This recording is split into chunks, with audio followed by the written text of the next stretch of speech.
The nurse covered her face and got up, looking around but found no one. The stinging palm prints on the face proved that this was not a dream. The nurse thought someone was teasing her to sleep, but she turned her head. Mary took a deep breath and prayed that she wouldn't encounter ghosts again. She accidentally knocked over iodine tincture while working and soiled her clothes. When Mary went to the changing room to change clothes, she found that the cabinet had been opened. Mary suddenly saw a figure appear behind the glass. She tentatively greeted but received no response. Mary returned to the ward again to check on the patient's condition. But something strange happened again. Mary is going to inject the patient with an analgesic, but the patient said that he had already received the injection just now. Mary checked the record sheet and found that there was someone else's handwriting on it. The analgesic on the plate has also been touched. Mary thought someone was playing a prank. She couldn't figure out who was up to no good. The light behind Mary suddenly flickered. Strange footsteps rang out again. Mary turned around and looked in the direction of the source of the sound. A figure was reflected on the ground. The footsteps are getting closer and closer. Mary stepped forward to see clearly who was playing tricks on her. That figure looked extremely tall. Before Mary could step forward to confirm, the alarm in the critical care area went off. Mary was worried that something might have happened to the patient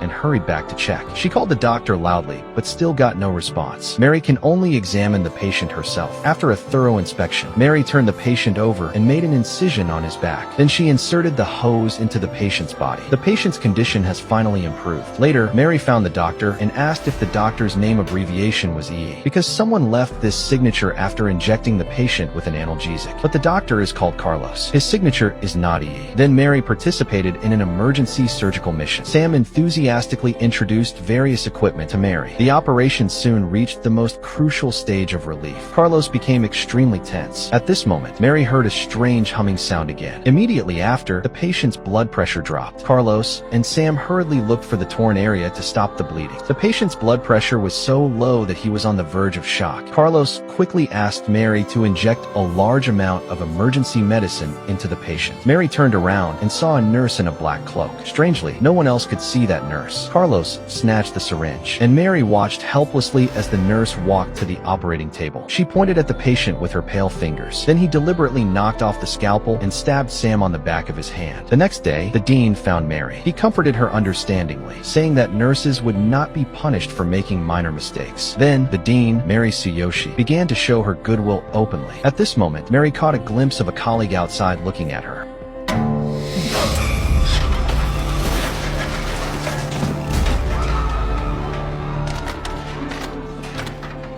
Mary picked up the photos on the ground and found that all the nurses in the photos were wearing small black cloaks. It seems that the ghost nurse has worked in this hospital before. The next day, Mary set up an altar in front of the photo wall. The